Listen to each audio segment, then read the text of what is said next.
Satu, dua, tiga. Hai semuanya, perkenalkan saya Nadia. Saya Simpa. Di sini kami akan membahas dari tugas kita yaitu K3. Ya benar, tugas K3 kita itu disuruh buat podcast laporan mapping K3 pemetaan keselamatan dan kesehatan kerja. Nah, lokasi yang kita pilih itu adalah parkiran Matos, Malang Town Square. Kenapa Matos? Karena tempatnya dekat dan gampang kita observasi secara langsung. Nah, kenapa kita milih parkir Matos? Karena ini tuh tempat yang sebenarnya tiap hari dilewatin banyak orang, tapi jarang ada yang notice potensi bahayanya. Benar, jadi kita observasi langsung ke lokasi, jadi bukan cuma teori doang. Nah, kita juga lihat beberapa fasilitas ketiga ya, apa aja sih yang ada di situ dan yang nggak ada, sampai wawancara petugas dan pengunjungnya. Dan hasilnya ya lumayan banyak pertemuan lah ya, itu totalnya ada 11.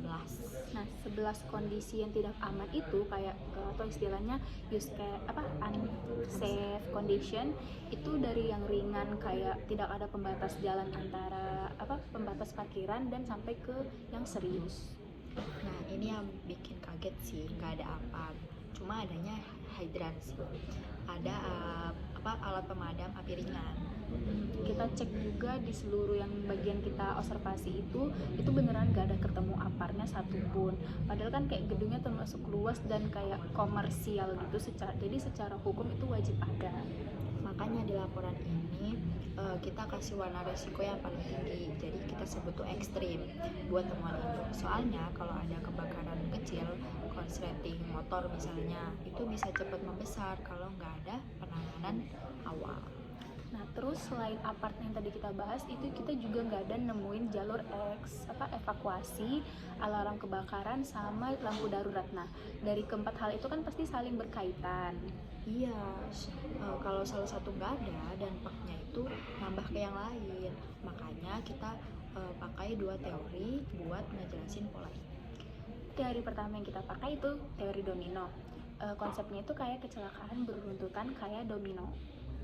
Mulai dari faktor lingkungan sosial, terus ada kesalahan individu, lanjut ke kondisi tidak aman. Nah, hampir semua temuan kita itu masuk ke domino ini. Terus kalau misalnya dari ketiga domino itu dibiarin, otomatis bakal terjadi ke domino keempat. Nah, misalnya kalau benar-benar terjadi yang keempat itu bisa jadi kecelakaan beneran kayak kebakaran atau bahkan terpeleset karena lantainya licin. Makanya kita harus berhenti di domino ketiga sebelum terjadi kecelakaan yang nyata atau serius. Dan yang kedua kita pakai teori iceberg. Teori itu kayak gunung es. Yang kelihatan di atas permukaan itu insiden besar, misal kalau ada kebakaran beneran, tapi yang di bawah itu yang tersembunyi, yang jauh lebih banyak sebenarnya. Nah, itu 11 temuan kita ini. Jadi kita ibaratkan kalau dari 11 yang kita temuin tadi itu adalah bagian bawah gunung esnya. Nah, jadi dia belum kelihatan tapi sebenarnya udah numpuk dan bisa kalau dibiarkan itu ya tinggi jadinya. Nunggu waktu sampai puncak gunung es yang muncul ke permukaan, yaitu apa? Insiden besar. Terus kalau kita lihat juga siapa yang paling kena dampaknya itu bukan cuman pengunjung. Ya, bukan cuma pengunjung doang, soalnya pasti petugas parkir itu juga yang lama kena. Karena apa? Misalnya kursi yang gak ergonomis itu kan masuk kategori penyakit akibat kerja, bukan kecelakaan akut. Jadi efeknya itu pelan-pelan.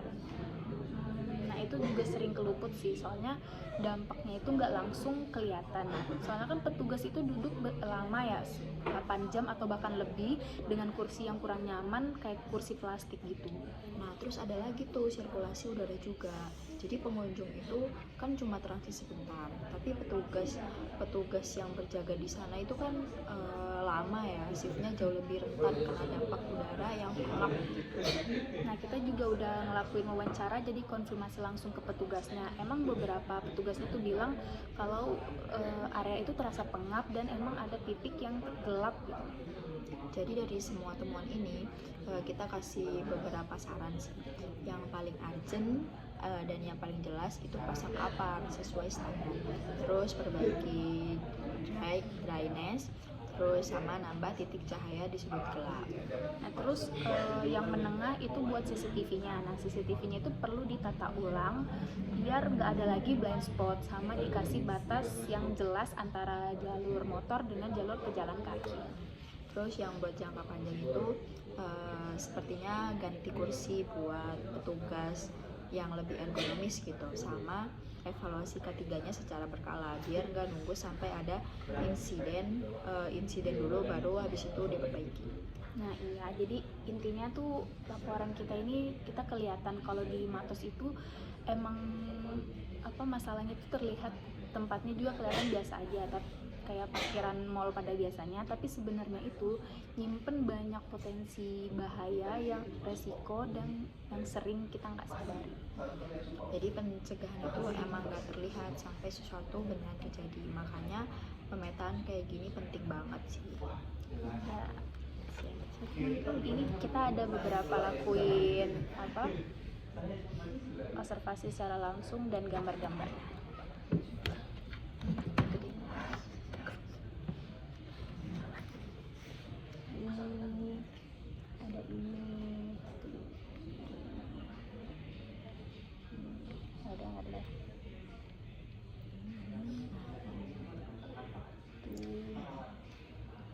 Ini CCTV ya, CCTV sama yang buat alarm kebakaran itu. Terus ini biasanya kan pengunjung itu kalau mau ke atas atau ke bawah itu takutnya kepleset atau licin ya, gitu. pas hujan kalau iya.